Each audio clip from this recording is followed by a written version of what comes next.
Hello everybody and welcome to my new series called To Be a Winner. Now, this series is going to focus on getting people into PvP inside of Pokemon Big Bronze Distortion. I, I don't know if this works for other re-uploads, but this is for Distortion. Real quick before we begin, join the Discord server. We post events, we post giveaways now and then. We post leaks, update logs.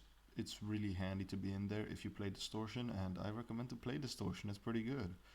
Now, for breeding, right? I mean, for PvP, you know you gotta breed, you know you gotta EV train, all that. However, first you want to know, what do I need? You need your breeding prep. Let's start off with some needed items. First off are power items. These items help with transferring IVs from the parents onto the offspring. Every item has their own stat. Like weight transfers the HP EV of whatever parent is holding it to the offspring.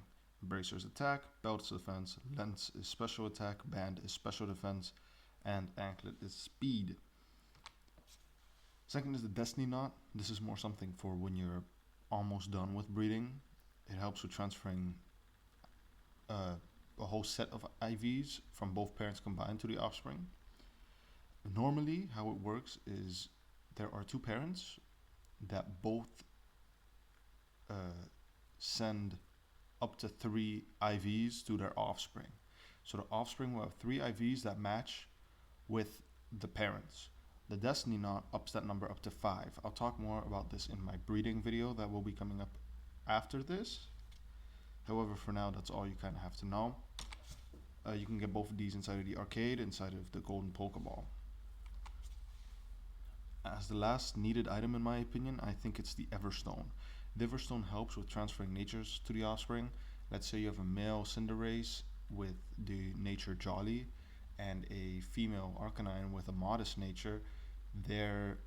And the Cinderace is holding the Everstone, their offspring will be Jolly Growlithes. However, if the Arcanine is holding the Everstone, their offspring will be modest Growlithes. Some items that can help a lot. Bottle caps. Silver bottle caps allow you to make one stat IV maxed of a Pokemon. You know, the gold bottle caps, the same thing, but all stats. These are incredibly powerful early on if you don't have any yet, because one maxed Pokemon leads to multiple maxed Pokemon. Ability items. The ability capsule swaps between abilities, and the ability patch gives a Pokemon its hidden ability. These are very helpful for if you don't want to waste more time breeding, hidden abilities especially, because those are incredibly rare. You can get the ability capsules inside of the Colosseum or Seaford BP shops for 2 BP each, and you can get the ability patches inside of the Iciclia BP shop or the Raid Dens. You can also get bottle caps in the Iciclia BP shop. However, bottle caps are pretty expensive. I recommend just trading for them. Anyway, some recommended Pokemon, synchronized Pokemon. How it works is, if I have a Pokemon with synchronized in the front of my party, and when I encounter a Pokemon, the odds of that Pokemon having the same the same nature as the nature of the synchronized Pokemon in the front of my party is 50%. So let's say I'm using a Jolly Ralts in the front of my party, and I encounter a Lillipup, the odds of that Lillipup having Jolly are 50%. I recommend Natu and Elgium because they are by far the easiest. First of all, there are 2 in one location, which means you are twice as likely to find one of them. And second of all, they're a lot more common than Abra and Ralts, and Mana is a little bugged right now. A Pokemon that can help a lot is Ditto. If you have a golden bottle cap, use it on Ditto. It should be no question. It can breed with anything that can have offspring. It's really powerful. Next are some things you want to think about before you really start breeding. What Pokemon would you want to use? What type of team would you want to use? What Pokemon covers, your Pokemon's weaknesses? First of all, what Pokemon you would want to use for this, it's all up to personal preference. Some people might want to make a team around Mamoswine. Some people might want to make a team around Greninja. I don't know.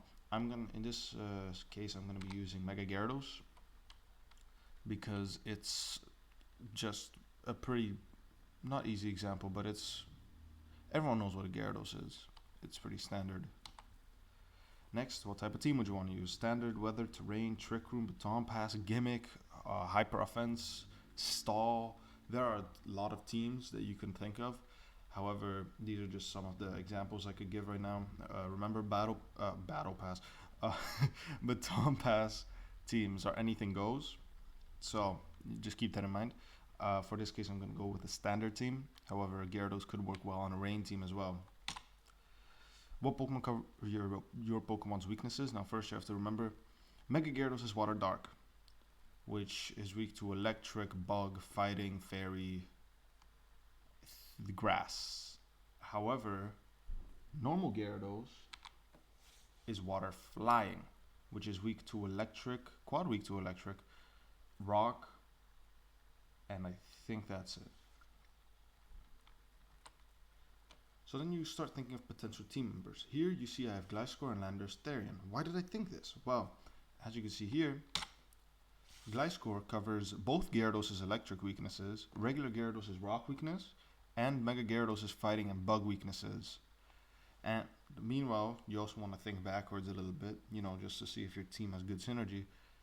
Gyarados, both of them, and Mega Gyarados cover the water and ice weaknesses that Gliscor has.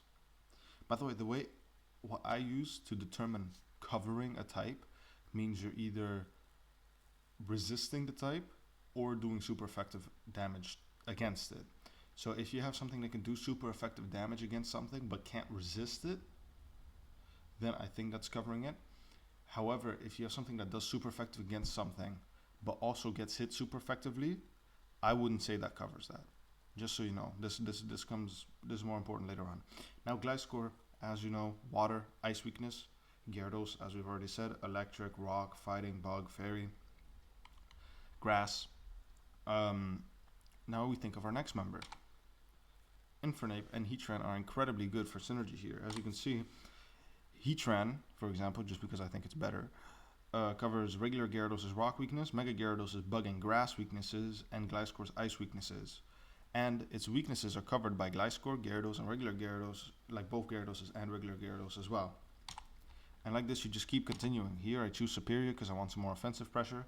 It covers Gyarados' electric, regular Gyarados' rock, Gliscor's water, Heatran's water and ground, and you can see everything that it gets covered by. You can just see my thought process. Here's where the ice thing comes in.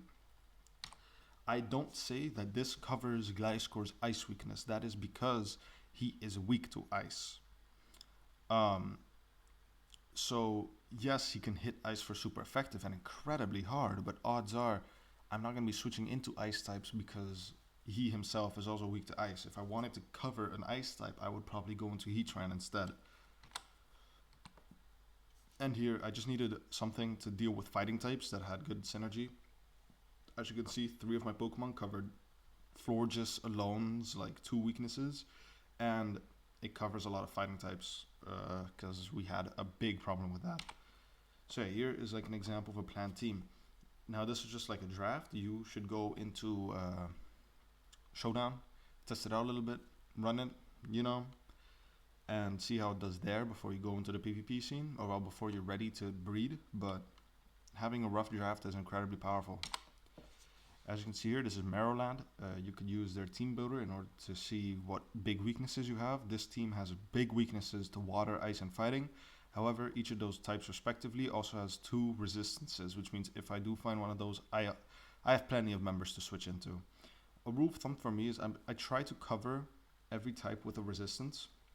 As you can see here, I did manage to do that. Every type has at least 1 member on my team to have a resistance. And most types have 2 members of the team that resist something besides rock, ghost, and fairy. But that's brass tacks, right?